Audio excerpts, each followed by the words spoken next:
Hello guys, today we're going to be replacing the rear pads and rotors on this 2015 Jetta TDI. This is the S model, the base model. So it has steel wheels with the hubcaps, so we'll have to pop these off to access the lug nuts. Simply pulls right off.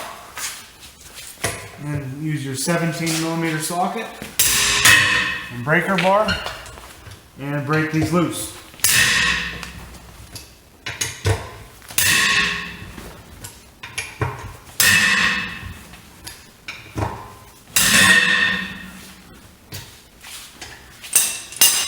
Okay, now we can jack up the vehicle.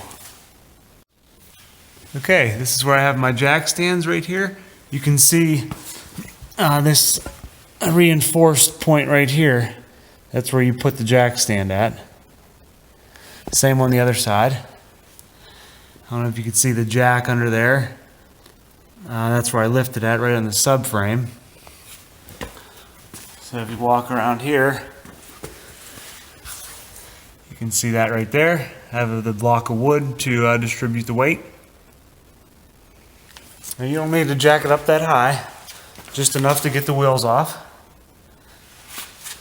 So now we can go ahead and take this wheel off.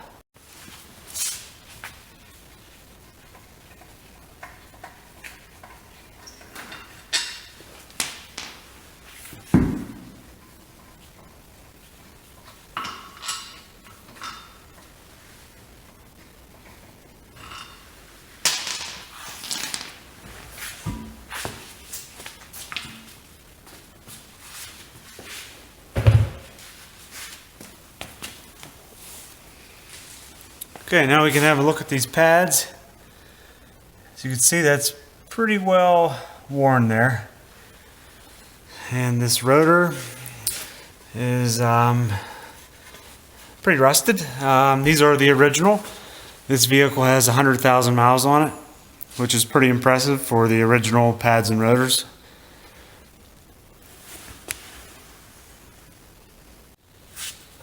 Okay, now I'm going to go ahead and remove these 13mm bolts that hold this caliper on.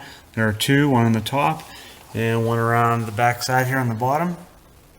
So get your 13mm socket. I'm using a 3/8 drive ratchet and fits over here nicely. You don't have much room to work the ratchet, but it shouldn't take much to get these out. Okay, I want to show you guys one more thing here. So when you try to loosen this, you'll see that caliper pin will spin right there on top, and you won't be able to get the bolt out unless you hold that still. So what you need to do is get a 15mm open-ended wrench, or I have this adjustable wrench like so, and slide this over top of that and hold it still like that. You'll need two hands on it, and loosen that way, and you can get your caliper bolt out.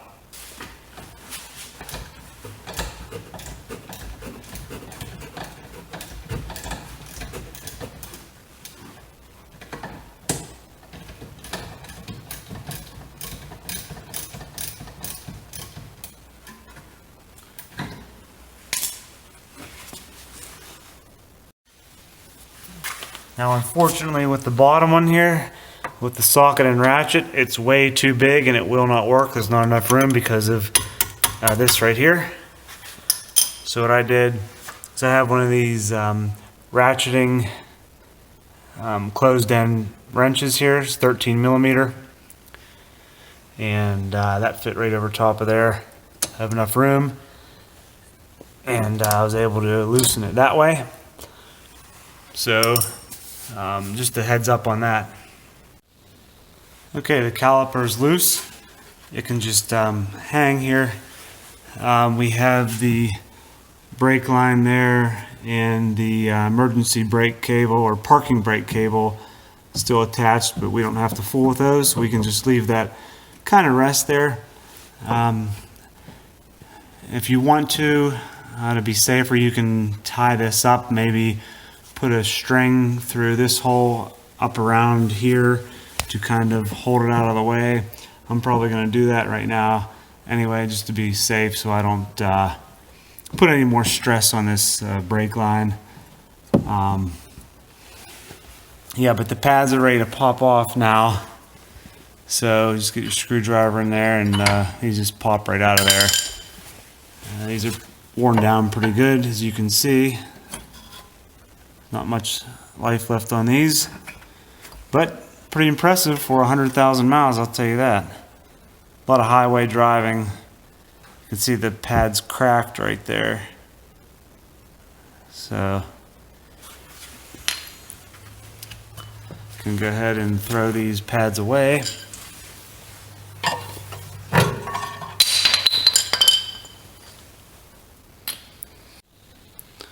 Alright, now we can remove this screw right here that holds the rotor on. This is a T30 Torx head.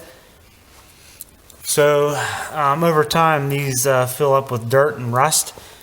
So get a little wire brush and try to clean this as best as you can, because you want that T30 Torx bit to fit in there nicely, and you don't want to strip this out.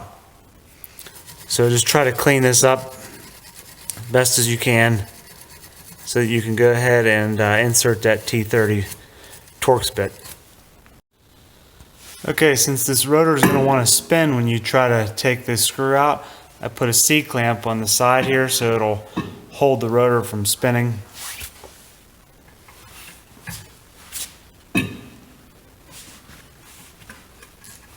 And it doesn't take much to get this loose.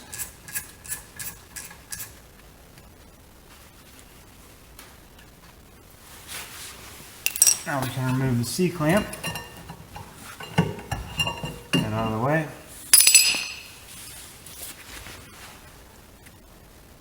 Okay, now the rotor is stuck on here, so what I'm going to have to do is get a hammer and just tap it along here to try to break it loose. Shouldn't take much, and it should pull right off.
Okay, so that took a little more effort than I thought it would. It's a good time to inspect the hub. Check your bearing out, make sure there's no play or anything.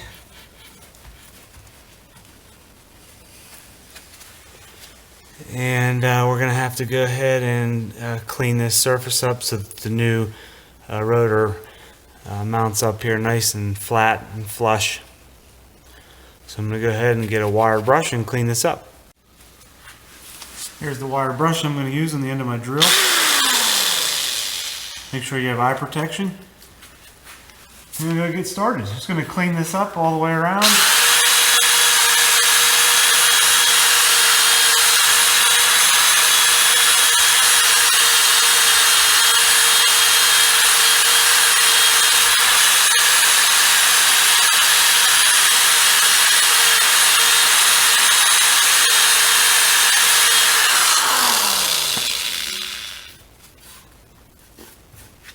keep working your way around. Okay, so I have this hub cleaned up pretty nicely. And I also went ahead and wire brushed these areas where the caliper or where the pads are going to ride on, and make sure that's nice and clean.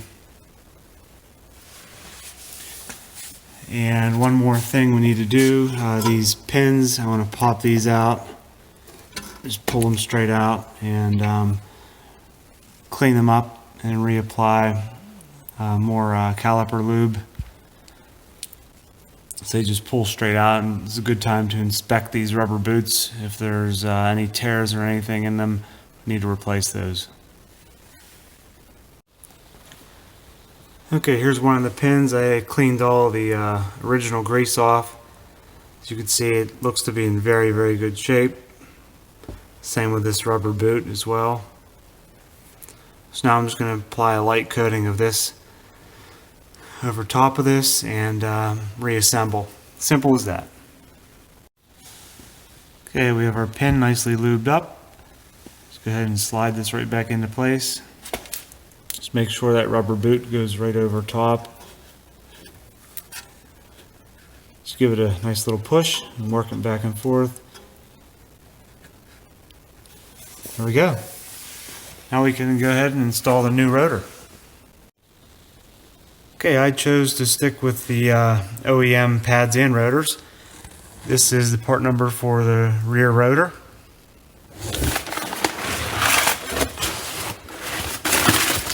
They come with a nice anti-rust coating.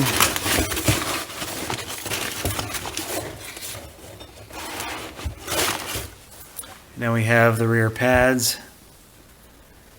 That's your part number up there. They also give you new caliper bolts, so we don't need to save the old ones. Go ahead and take my rotor.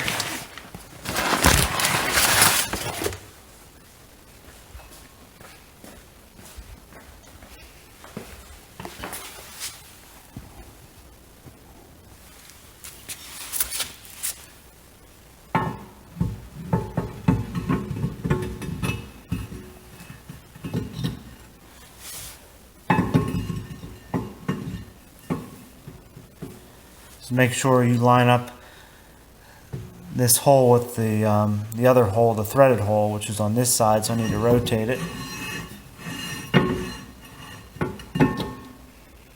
Just like that. Now we can go ahead and install that screw. Okay, go ahead and install this screw. I like to coat this with a little bit of anti-seize on the threads there. Go ahead and thread this in.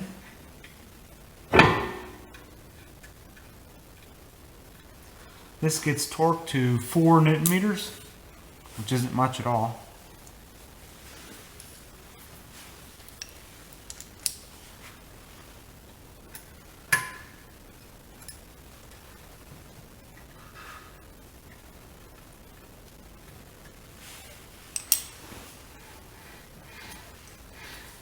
Always spin it by hand to make sure you don't hear anything rubbing or hitting.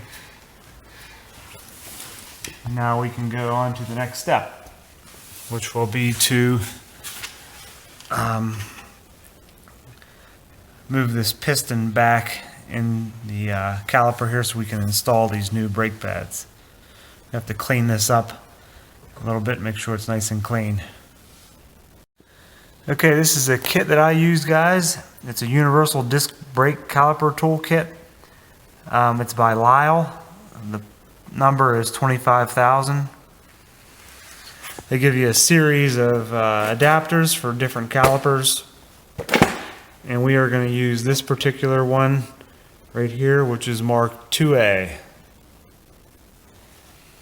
And we'll go ahead and attach it to the bottom of the tool.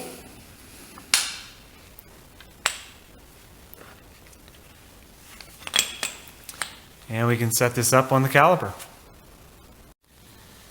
Okay, if you look at this adapter here, you see these two little pieces sticking out there. Those two circular pieces. That's what's going to drive that piston in. So those little indentations in the piston, that's where those little, I don't know what you call those things, those little circle things, that's where they go, right in there. So go ahead and set this up.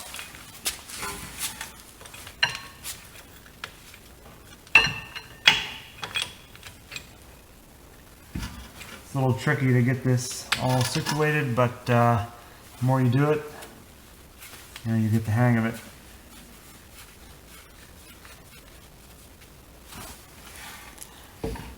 Okay, so take a better look here. As you can see, my adapter there is in position. This plate here is up against the caliper, and now what I'm going to do is drive this in, which will turn this piston and twist it back into its position. And we have to slowly back this out and apply pressure here, and that's how it pushes that piston in. It's actually a really good tool to have on hand. A lot of these rear brake setups are like this now. You can't just use a regular old C-clamp to push these pistons in. Okay, I have my 14mm socket on here. That's what we're going to use to drive that piston back in. Before we get started, let's open the cap on the brake fluid reservoir. It's right down here. Just unscrew this and lift that up there, because we're going to be pushing some fluid back through the system.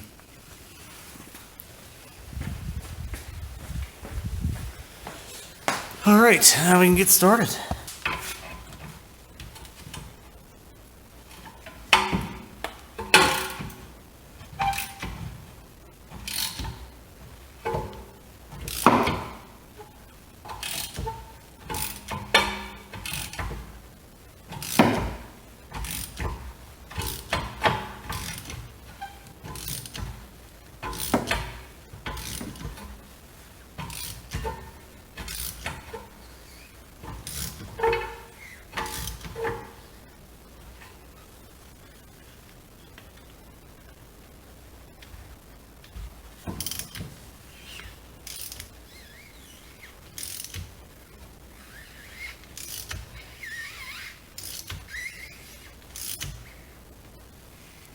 Okay, we'll just go until we can't go anymore, and then loosen this back up so we can get this out. Now if you look at this piston in here, you can see that rubber boot is pushed back in. Just make sure that it doesn't contact the pad surface when you go to install this, so you might need to resituate that rubber boot. Now we can get our pads and put them into position. Okay, we have our new pads in position. As you can see, these are made by TRW for Volkswagen.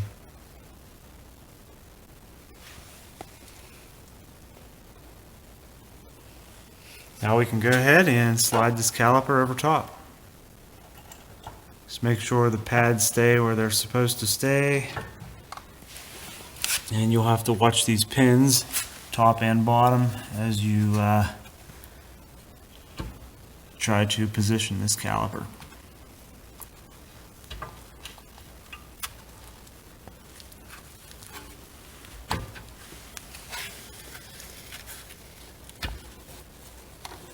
And then have your new caliper bolts ready, which I do always use new caliper bolts. They gave them to me in the kit, which is very nice. Okay, make sure you guys torque these to 35 Newton meters. And then once you install the wheel, torque your lug nuts to 90 foot-pounds. I will have all these torque specs up in the description in case you missed them throughout. I believe I included everything. But yeah, that's pretty much it.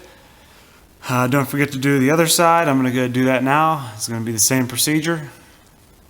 And thanks for watching, guys. Please subscribe and check out all my other Volkswagen videos. Take care.